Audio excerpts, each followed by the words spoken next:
What up, what up, what up? Welcome back to Sam Dunks, the weekly NBA show over here at SlabStox. I'm your host, Sam. I've been traveling recently on family vacation, also up to Chicago for the National there in Chicago. That was a lot of fun, but I wasn't able to put out videos because of that. But while we were at the National, the NBA draft took place. Great draft, deep draft. I was able to talk to a video coordinator from Clemson University, the men's basketball team there. That is Amir Taylor. I've had him on my show in the past. Just a wealth of basketball knowledge, and especially when we're talking about NBA draft and players that are just coming out of college. He's studied film on all of them. Actually, a lot of them he was even able to help coach at the under-16 U.S. national team. So just a wealth of information, and as you're planning for the future product releases with some of these rookie cards in them, I think you could do no better than to watch this video and start taking some notes. So let's just jump right into it.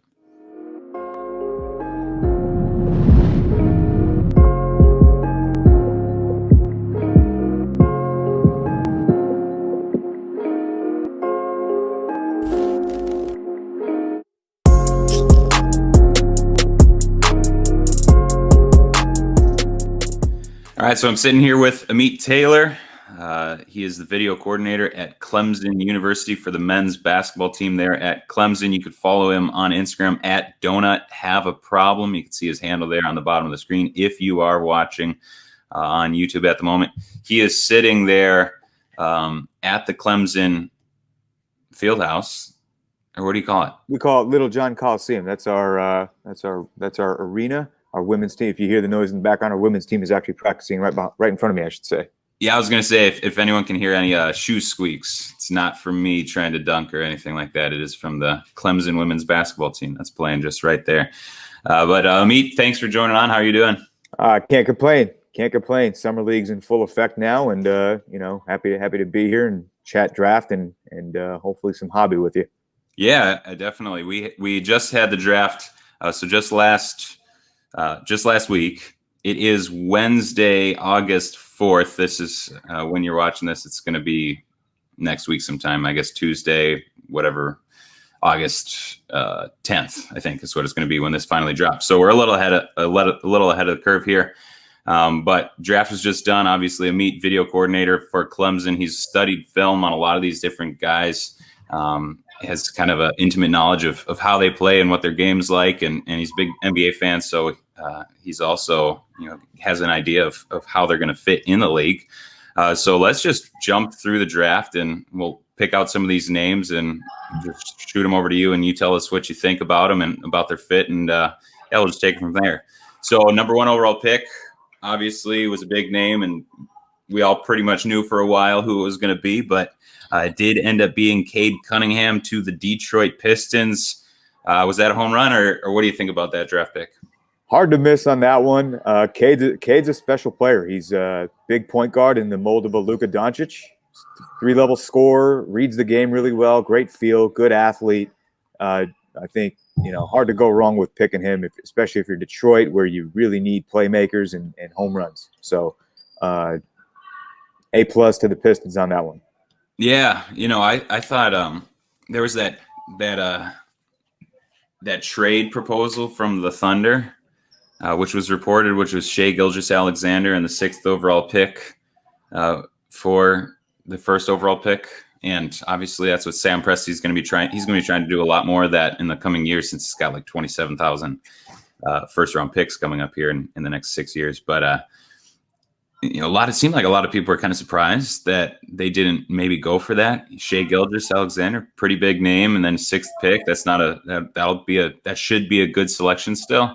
But in my mind, you want to sell this Pistons fan base. I mean, not only do you want to get a good player in-house, but you need to sell the Pistons fan base on a star.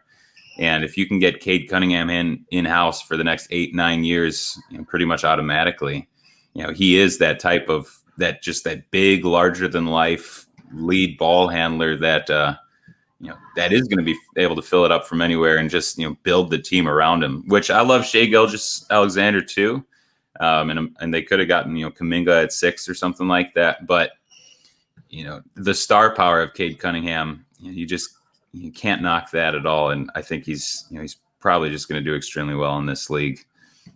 Yeah, as a as a basketball person, I think Cade fits the Detroit timeline more than Shea and whatever they would have done at number 6. But given the young guys that they already have, Killian Hayes and Isaiah Stewart, and all the complementary players around them, I think that's a better timeline fit for them, and they have time to build this thing, and I think that's what they're going for. Yeah, and suddenly they're Sadiq Bey, no slouch either. He was the other rookie last year, out on the perimeter, 3-and-D type of guy, and obviously they got Jeremy Grant and at the 4, and they suddenly really strong free agent pickup in Kelly Olynyk too. Good big man presence to mentor some of these younger guys. So while we may not see playoff pushes just yet, they're probably building for 2 and maybe 3 years down the line here. Yeah. The East is looking stronger than it has in quite some time, but some of those teams like 9th, 10th, 11th. They're really building strong. Charlotte too. I love what they've done. We'll get more into Charlotte in a little bit, but Charlotte, Detroit, some of those teams that are super young that are building up just like a ton of young talent right now. Love that. And Charlotte obviously with LaMelo Ball, that really helps. But then Detroit, they got their guy with Cade Cunningham. So when his cards start coming out, actually you pointed that out to me the other day. His Panini. Instant or whatever it's called. Yeah. And I guess it's an autograph out of 99 or something like that, already $1,000. So he's obviously got some hype in the hobby. Yeah. I think people are excited. I just, is it too early to pay that much money for an autograph of his? Maybe not. Just depends on how much you like him. Depends on how much money you got, I guess. That too. Yeah.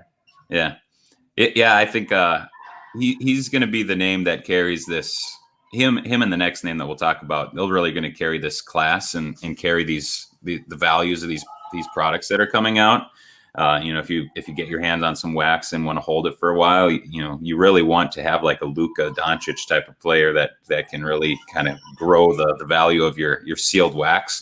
But Cade Cunningham, he should be really good, and certainly he's going to be one of the players that people are chasing. And the first Prism rookie of his that sells on eBay, it's going to be several $100s. Is it? Here's a question: is it going to be the Prism in Detroit uniform, or is it going to be a Prism draft picks that comes out like 6 months ahead, or whatever it ends up being? Yeah, I mean, we'll have some of that too, and then there'll be tons of overreactions and saying, "Oh, wait till draft or wait till the NBA product comes out," and that's true, But people are going to want to get their hands on Cade stuff, so the sooner you can get it, and sooner you can get it to eBay, the better that's going to be for you. Now, here's a question: does summer league hype and summer league performance impact any of this stuff? It does.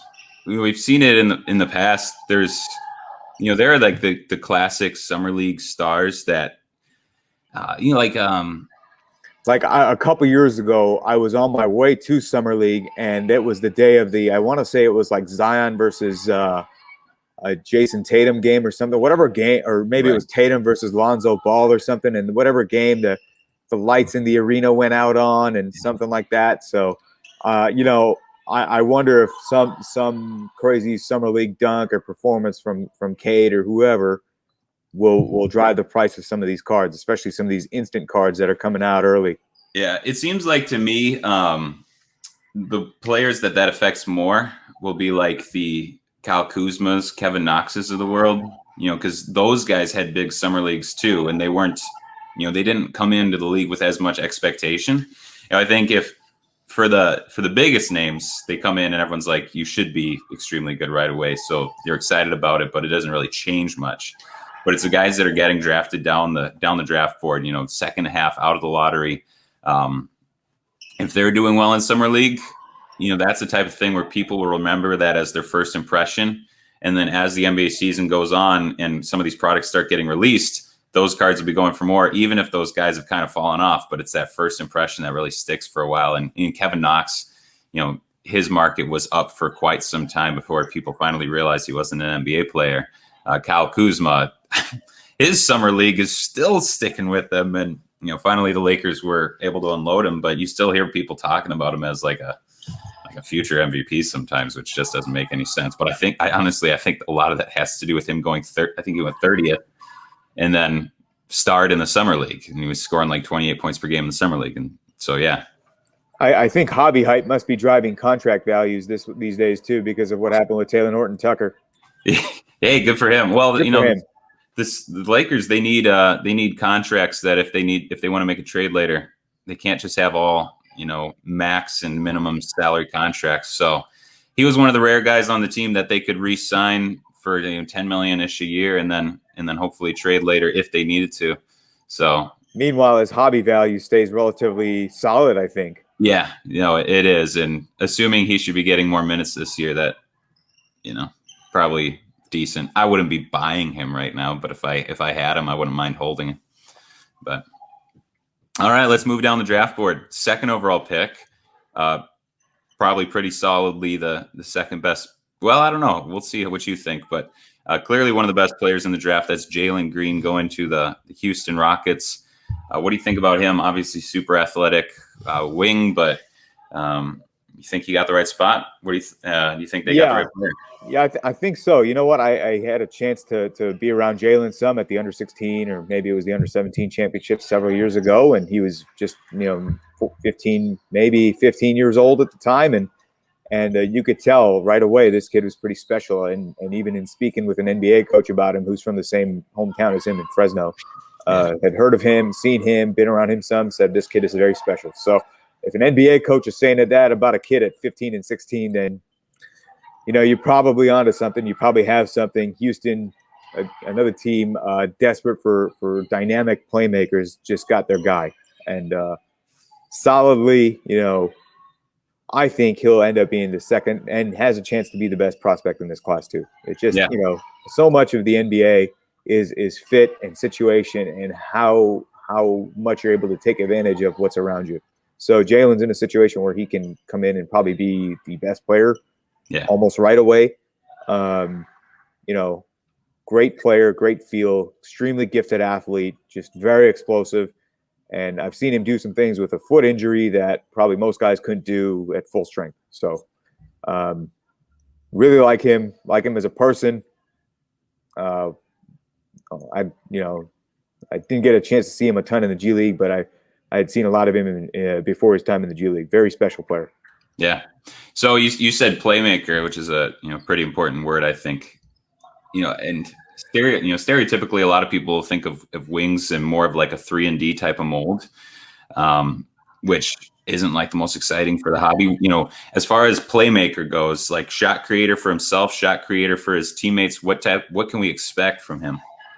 I think in a place like Houston where they're desperate for anything, given what's around him, he's going to have to be a create for me first kind of guy. Yeah. But very capable, distributor, facilitator, and pretty good feel for the game. Extremely athletic, very quick, very twitchy athlete. You'll see him steal a pass a little bit past half court, one dribble, and it'll be a dunk. Yeah, and he's just incredibly quick, incredibly long strides, and not typical wing size, but very wing attribute-ish. Call it that. Yeah, I really, he's the type of player that I really kind of gravitate towards. Athletic, plays both sides of the ball, and is capable of playing both sides of the ball, and I think going to Houston where they need him and they're going to build around him, perfect fit, and like you said, he's going to be creating for himself, and certainly he's going to have those highlight level plays in our hobby, the sports card marketplace, the creating shots for yourself, that goes a long way in driving prices, but also just like simple highlights, that goes a long way in creating prices. And he's going to be one of the first players out of this draft with, some Twitter highlights that really make people turn heads and say, who is this guy? And if that's the case, he should be, pretty highly priced right out of the gate too. And, if anyone's breaking wax and gets Jaylen Green or Cade Cunningham for that matter, certainly do everything you can to keep those cards safe because those are going to be worth something pretty soon. Yeah, never a bad call when you get the top two guys in a draft like this. And, people were saying this is the best draft class since 2003. Right. I don't think you have to go back that far to find a good draft class, because I thought the 2000, the 18 class, 18 draft, yeah. I thought the 18 class has turned out to be tremendous. Yeah, I still think there's a number of players in that draft that are going to be Hall of Famers. Maybe 3 or 4, maybe even 5 of those guys. And some of them have been dealing with injury, and they'll be coming back around and reminding everyone who they are. And why I think I know who you're talking about there. Yeah. Yeah, we'll see. I don't want to jinx it, but moving down, Evan Mobley to the Cleveland Cavaliers. Some have said next Anthony Davis.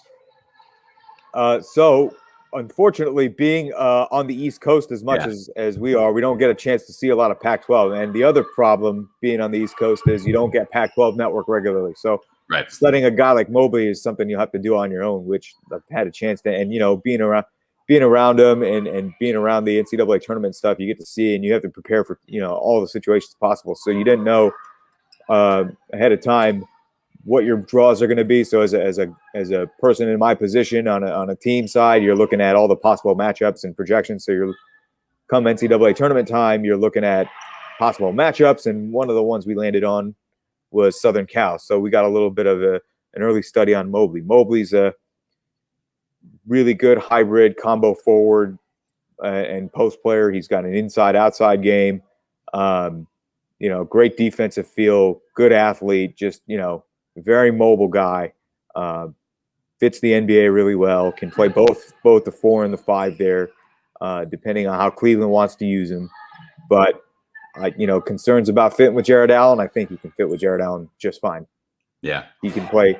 You can downsize and play him a little bit at the 5, and be really switchy. He's really good guarding perimeter guys. He can stay in front.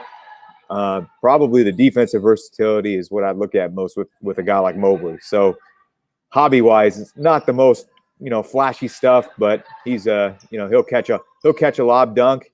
He'll run the floor. You can throw one up to him. He'll pick and roll dive, and the highlight level plays for him probably be blocking shots and stealing passes.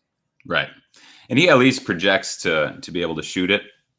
Probably at least eventually from multiple levels. So if he could stretch it out a little bit, that doesn't hurt as far as the pairing with Jared Allen goes. But really, yeah, when we talk about pairing 2 big men together, the biggest concern is defense, because you need to have someone that can stick out on the perimeter. And from all the film I've seen of him, it's he's certainly capable of staying in front of his man out on the perimeter and blocking shots too. So it seems like a good fit there with Cleveland. And even with Jared Allen, didn't he get like $100 million, 5 years, $100 million yesterday? So good payday for him. And obviously the Cavs, having done all the work on Mobley and knowing Allen, obviously they think that they're going to be able to work together, or else they would not have handed Allen that 5-year, $100 million contract. Although sometimes you question what some of these teams are doing, but I think they're on the right path there. I think it's going to be harder to score on them just because both of those guys together are so well versed defensively. Jared Allen, from the time he was in high school, understood how to play defensively and how to play all these drop coverage. He doesn't even leave the paint a lot of times. If you go back and look at him as a rookie, he never left the paint. Yeah. And the way they don't call defensive 3 seconds in the NBA is incredible. So it makes it so that the guys can just do that. Yeah. And if Evan Mobley is downsized to the 5, I would expect a lot of 5-way switching.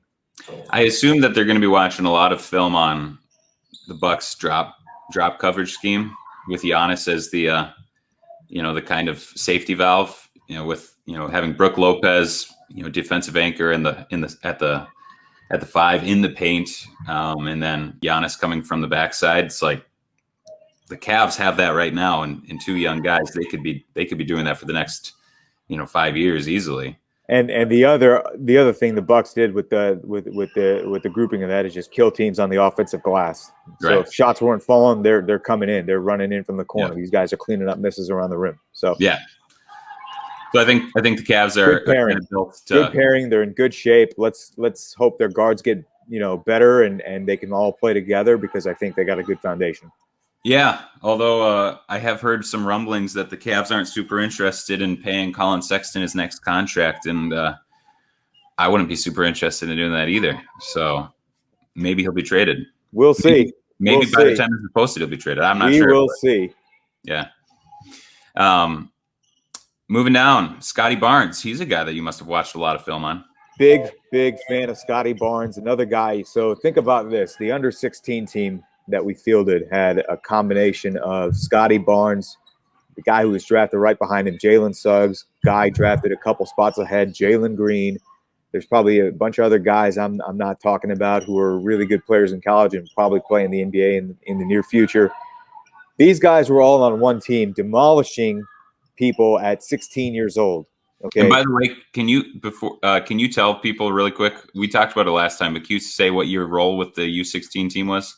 I was kind of a jack of all trades, Swiss Army knife type of guy. So if it was get on the floor and rebound or put some guys through some drills, it was that. If it was, make sure all the video operations were running in order, it was that. It was help with some of the scouting of the opponents. It was a little bit of everything. So wherever they needed to plug me in was where they plugged me in.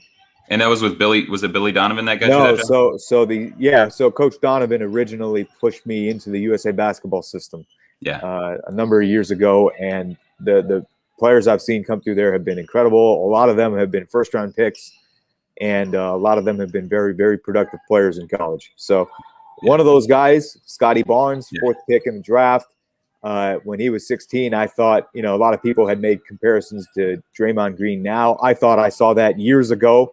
I'm not going to say I was the first one to say it, but I'm not surprised by the comparisons. Yeah. Let's put it that way. He's Swiss Army knife type of guy. Obviously, I think everybody who's watched Florida State and has watched college basketball knows the shooting's got to improve. But if Toronto's got a good guy, they've drafted a guy like this before, and he's become a very competent competent role player, and now a superstar who they pay near max level in Siakam. So. Right. Obviously, player development's very strong there. Scotty Barnes is in a good situation. Two-way wing, big point guard. Played against him twice. Part of the reason we won the first game was because he was in foul trouble, and I think we really changed up a little bit of their game plan because we had to take him out of the game. Now, the second time around, he was, cutting us up like mincemeat, and he's an incredible player. He's about 6'7", 6'8" with point guard feel, can guard pretty much every position. I wouldn't be afraid of putting him on big guys because he's just a really strong dude. Yeah, he has so many of the measurables and intangibles that you can't really teach, and then. If all you really need to try and teach him is shooting, like he doesn't need to get to a 40% 3-point shooter. If he can get up to if he can be 35% from three on volume, if he can live around there, that's just, with everything else that he's already bringing to the table, that's a super, super valuable player. And I think there, right after the draft, there were some people that, were quick to say that it was, a reach that the Raptors should have taken Suggs instead. But the Raptors' MO is to kind of swing for the fences, sometimes, and they trust, and they should trust in their player development system, and I do think that they probably have the best player development system in the entire NBA, as we've seen from the past 5 years or so, taking Siakam and Fred VanVleet and guys like Norman Powell and OG Anunoby. It's like you plug these guys in there, and the Raptors are going to turn him into really good players. And Scotty Barnes has, as high of a ceiling as probably any of the guys that they've drafted in recent years. And if all they need to do is teach him how to shoot, I have no doubt that they can do that. And it's like watching him. It was like Draymond Green, not just with the size, but Draymond Green obviously is an undersized center, but he's probably, one of the best passers on that team, one of the best facilitators on that Golden State team. It's pretty similar to Draymond Green. And we're going to keep coming back to this playmaking theme. And I think you look at 3 of the top 4 and maybe even 4 of the top 5 guys picked, and playmaking is a very common denominator with all of them. Yeah. And that's good. Scotty Barnes is no exception. Very, very high level feel, very high IQ player. It's incredible that this was this kid at 16 and 15, and as much as it is now, Big shout to the Toronto Player Development System, their G League team, I should say, the 905 as they call them. Yeah. You mentioned all the guys that have come through and that have become very productive NBA players and very, very well-paid NBA players in Van Vliet and soon to be OG, but definitely Pascal and now Norm Powell. Yeah. Yeah. In sports cards, as far as sports cards goes, you're often investing in the player, but you're also investing in the franchise. And there's some franchises that you just almost don't really want to throw your money towards because you can't really trust them with the player development or that they're going to have the eyes that are going to, drive the market prices on some of these players. But the Raptors are one of those teams that I always feel comfortable. If I were to put money in one of their draft picks, I feel like it's one of the more safer investments as far as a franchise goes. So yeah, we'll see what they can do with Scotty Barnes, but I have no doubt that he's going to turn into a very special player with them. And years down the line, will probably look and be like, wow, I can't believe he went fourth. But it's a strong draft. So very strong. I wouldn't be surprised if sometime in the course of this season he becomes a secondary ball handler behind Van Vliet. Yeah. At all. Yeah. And in the NBA, we've seen so many teams, they're looking for multiple ball handlers, multiple guys that can dictate the offense. It's like Phoenix and Milwaukee, the two teams in the finals, both of them had, 2 or 3 guys that they felt comfortable running the offense. And that's good because in this league where so much is switching and there's so much, scheming around certain players, you gotta switch it up. So good situation there in Toronto for Scotty Barnes. You just get tired of Drew Holiday jamming you 94 feet every single time you pick up the ball and just point to a second guy and say, take it. It's funny for anybody that watched us this year, that was our MO too. We would pick you up 94 feet just the way Florida State would. Yep. So, but you weren't playing against 36-year-olds. We weren't playing against grown men. We were playing against, 18, 19, 20-year-olds who had never seen that kind of pressure before. Yeah. Yeah. At least they have the legs for it, but seeing that pressure, it really wears you down. And you could tell by the end of that series, Chris Paul and the rest of those guys bringing the ball up the floor were completely worn down. Yeah, by the pressure. I wouldn't want to have to deal with Drew Holiday for 94 feet every single possession either. That's brutal. Speaking of playmaking, high IQ, I think that describes the next guy too. Jaylen Suggs going to the Magic. I'm sure the Magic had to be happy with Suggs falling to them. It's been a while since they had that type of high IQ playmaking premier point guard type of player.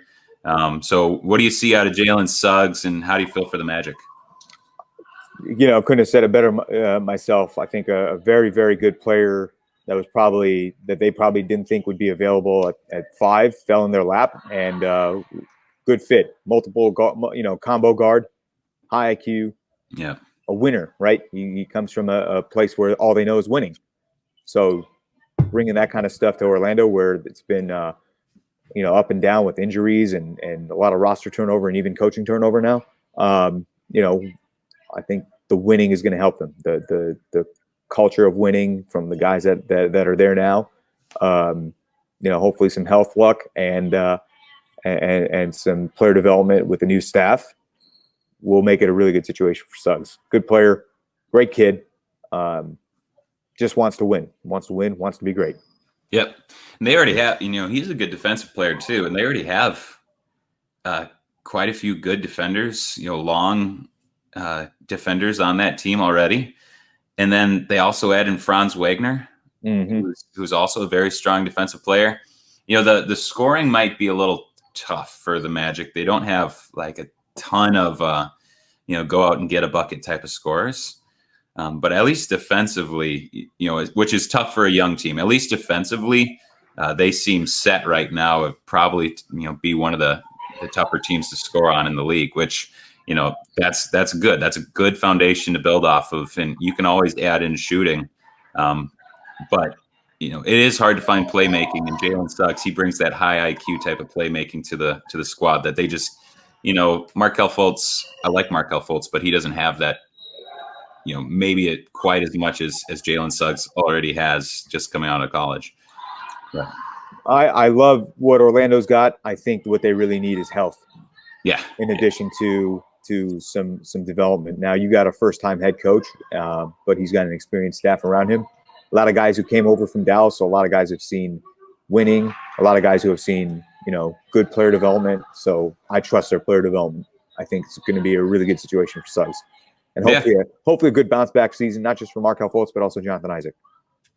Yeah, Jonathan Isaac's my guy, and hopefully it's just so frustrating seeing how his knee all worked out last year, and you feel so bad for the kid. But getting him with a playmaking point guard and building around those guys, that'll be really good.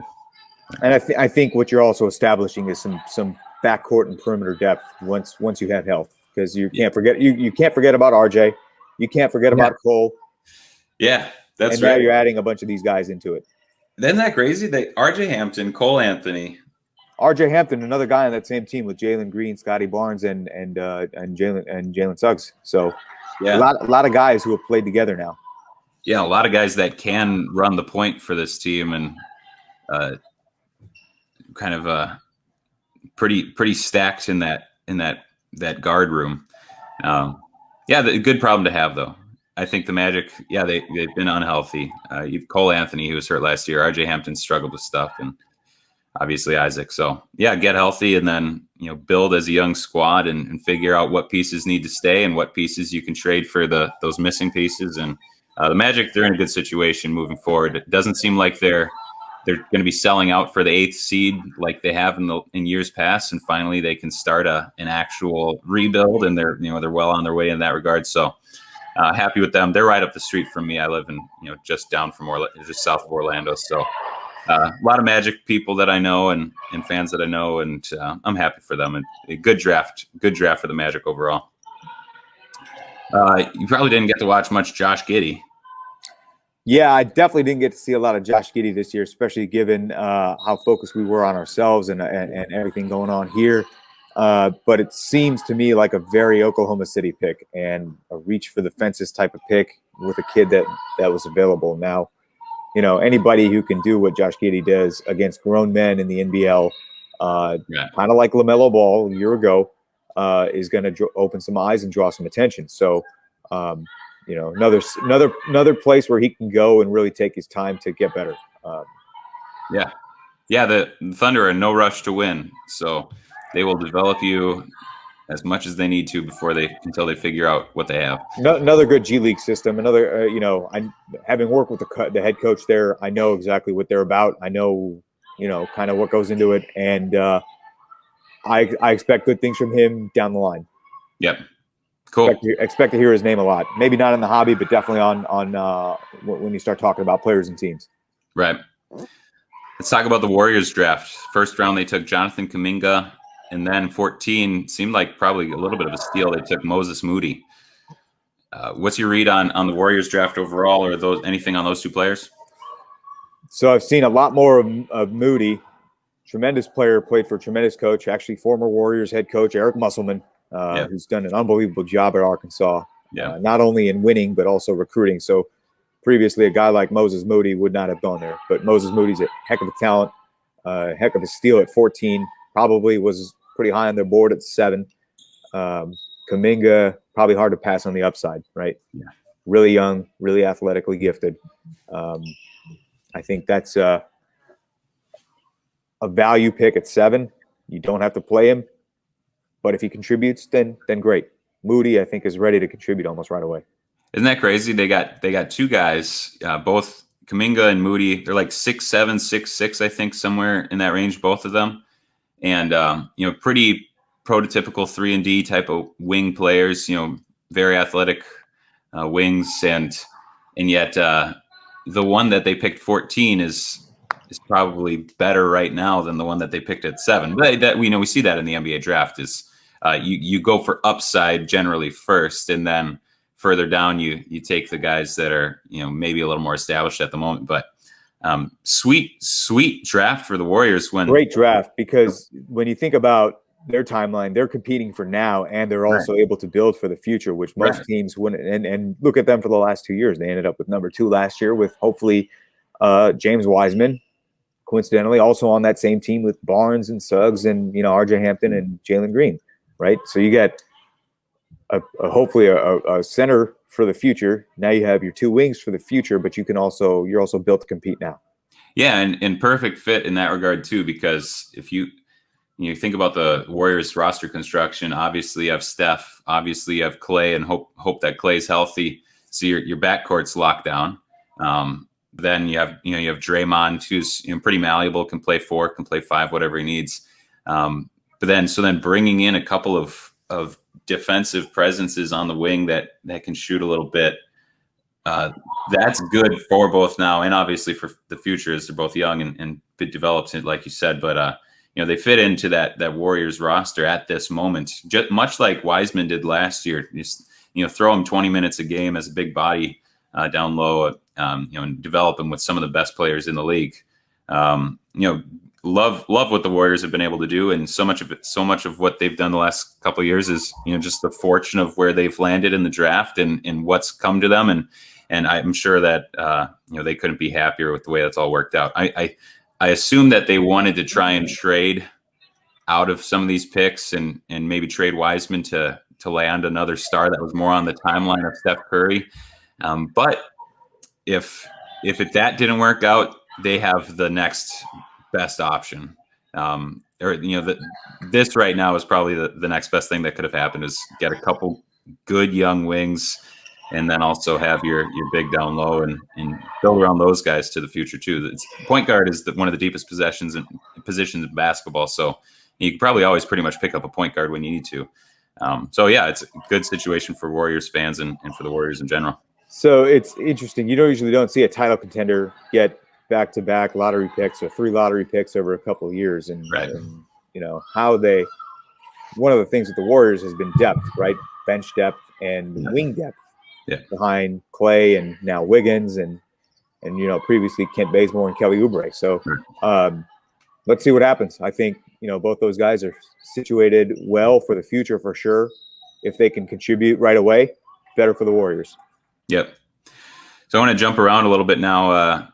We have, I've found that in the basketball card marketplace, people love, I think above anything else, they love shot creation, like individual shot creation as the driver in the hobby. So, through the playoffs or through the finals, first several rounds of the first several games of the finals, when it still looked like that Phoenix would win, or if it was like more of a 50-50 proposition, if you had Giannis scoring 35 a night, everyone was like, okay. But if you had Devin Booker scoring 35 a night, but creating tough shots to do it, that was really skyrocketing his prices pretty quickly before they obviously dropped after the finals were done. But you look around the sports card marketplace, and it's the guys that can create their own shots that seem like they are just the biggest draws as far as the hobby as a whole is concerned. One guy that stands out, and I think this is an awesome selection, awesome fit. When I'm looking at James Bouknight to the Charlotte Hornets, as a guy that can just go out and get his buckets whenever he needs to, that's going to be exciting in the hobby. And putting him with LaMelo Ball, again, as last year's as big hobby winner and big exciting young rookie. Sweet fit there, but what's your take on James Bouknight and with the Hornets? I don't know how much video you've watched on him, but excellent one-on-one scorer, right? Yeah. And where he played in college, they were, they really, really needed that. So he's given the departure of Devontae Graham now, they're going to need some extra scoring. He definitely provides some help behind an injury, possibly to maybe Gordon Hayward or one of their other bigger wings, but definitely a guy who you can just say, you don't have to call a play for, but give him the ball, space the floor, and say, go get one. Yeah. That's your guy, especially down the line. That's your guy. That'll be good. That'll be I love what the Hornets have done to build this team around LaMelo, and bringing in Bouknight is a good thing. And then another very underrated player development system. Yeah. And then who else did they take in this draft? I gotta my list is making Kai Jones. Big rim running center. Athletic is all get out. Very much Jack. And not to make the Texas comparisons, but a lot like Jackson Hayes. Yeah. Who previously played ahead of him, which is crazy. It's crazy to think the run of big guys that Texas has had drafted, Jared Allen and Bamba, and now, Jericho Sims and Kai Jones, and I'm sure I'm missing one here. And obviously Jackson. Pacers. And Miles Turner. Yeah. So, yeah, just an incredible run on big guys from Texas. But, yeah, Kai Jones fits the mold, right? 5-man who screens, dives, catches lobs, and defends and just plays with an incredible motor. So JT Thor is the other guy that went there, and I don't know literally anything about him. Really young, really versatile, big guy. Probably going to take a little while. This is a guy you will probably see play in their G League. And now that Cody Zeller's gone, but I think Biz is still in a contract there, seemingly forever. But Biz, they really like Biz, and Biz is a great veteran presence for them. So, definitely somebody for these younger guys to learn from. Yeah, that's Bismack Biyombo. Yes, anyone didn't know. Charlotte. Team that built this draft. Let's not forget about the athleticism with PJ Washington and Miles Bridges as well before we move on, because those guys are pretty key to their rotation too. Well, and then bringing in Gordon Hayward last year. I think that they've built something pretty quickly here in just 2 seasons that could potentially be contending for the 8th seed this year. Although the East has quite a few teams. There's like 10 or 11 teams that could contend for the playoffs. But I think Charlotte's thrown their hat in the ring, and as a team that certainly could be doing it.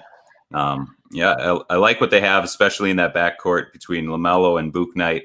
Bouknight, he's not going to be facilitating the offense a whole ton, but he's certainly going to be creating for himself. And LaMelo, he has all the high IQ creation for his teammates that you could want in a point guard. All right. Looking back at the draft, are there any other players in this draft that you thought were particularly good steals type of players, or were there any that you thought were kind of reaches at where they were drafted? I'm going to talk about a couple of really guys I love in Corey Kissbert and Trey Murphy, but that's me.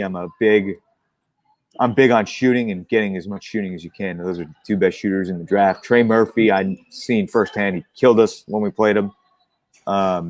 So big fan of Trey Murphy, and have been a big fan of Corey Kissbert for a couple of years. He turned, little known player originally, especially for the last year and a half or so, but really came on a team that was contending for a title this year, and left his mark as probably the best or the second best shooter, depending on whether you just like him or Trey Murphy more. Trey Murphy probably gives you a little more defensive versatility and athleticism, but either way, love both picks for both teams. Trey Murphy traded to, looks like, Indiana, and Corey Kissbert to Washington. So, it's okay. Yeah, Corey Kissbert, Washington. Yeah, I thought when that happened, if they had still had Russell Westbrook, that would have been a pretty nice solution there, since Russ can't shoot very much. And of course, they traded Russ, but I'm going to share my screen here. I never been a fan of these big guys that have been drafted out of North Carolina. I can't see that. I hope these teams that watch this one day don't kill me, but I'm going to share my screen here. Yeah. And show you some video. So our guy, Amir Sims, did not get picked up by any teams, or didn't get drafted, but you can see him down here where my mouse cursor is right here. This is our guy, Amir. This is Day'Ron Sharpe at the free throw line. And Amir, in this game especially, was trolling a little bit. You see what he does here. That's Day'Ron Sharpe. And let me go back here. Amir just kind of ball bounces on the rim, and he's looking out for dear life here. So here it is again. Here's Amir on the other side this time. Right here. And brick. To the teams that were really high on Day'Ron Sharpe, he's going to a dear friend of mine in the Brooklyn Nets, and obviously he's got upside as a great rim runner, a relentless rebounder, high motor guy.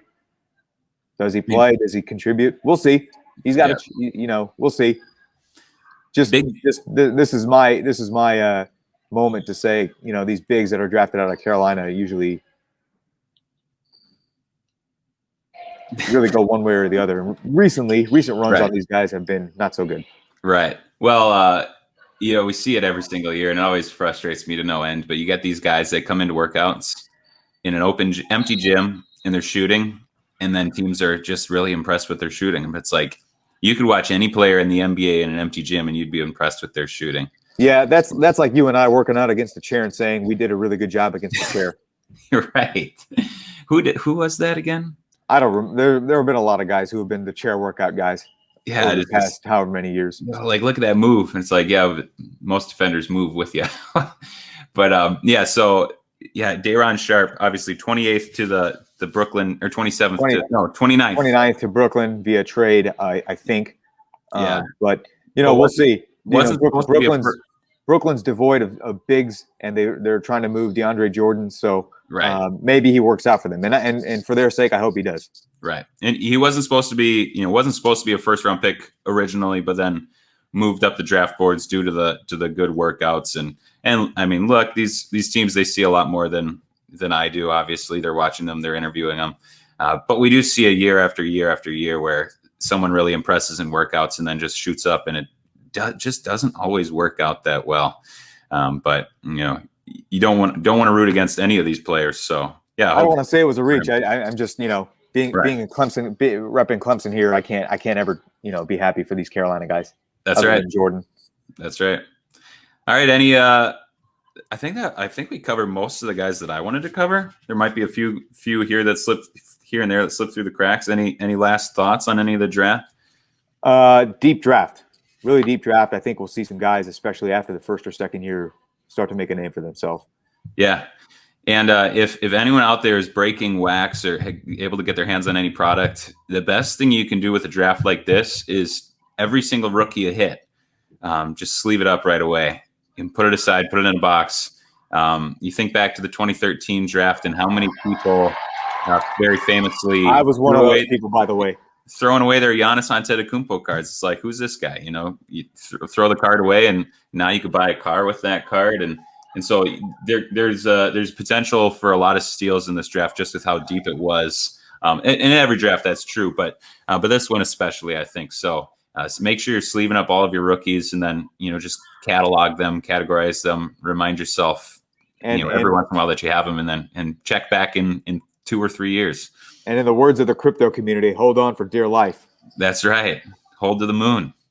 So, all right, Amit, it's been a pleasure. Sam, thanks for having me. Yeah, we'll talk to you again real soon. We'll chat some more. All right. See you later. All right, that was our interview with Amit. Obviously, just a ton of information on these guys. Really fun chatting with them, and it's just nice to talk with someone that's not it's one thing to read all of the analysis that I read or someone else reads. It's another thing to be coaching against these guys and to game plan against these guys and to see them up close and personal. That's what Amit brings. So really fun to have him on. Really grateful for his time, and hopefully we'll all be watching with great interest as these rookies develop, and really hope that some of these guys just kind of pop out of nowhere and become steals. We saw with Giannis at 15, with Devin Booker at 13. There's a lot of really good players in this league that were not drafted at the top of the draft. So I'm hoping for good things for Jalen Green, for Cade Cunningham, but some of those guys lower down the list. Make sure, again, you sleeve those cards up if you ever hit them, and then save them to the side, and potentially someday you could get something nice for your family off of some of the profits that you make. That's all I have for you today. Until next time, thank you so much for tuning in. We'll see you next week.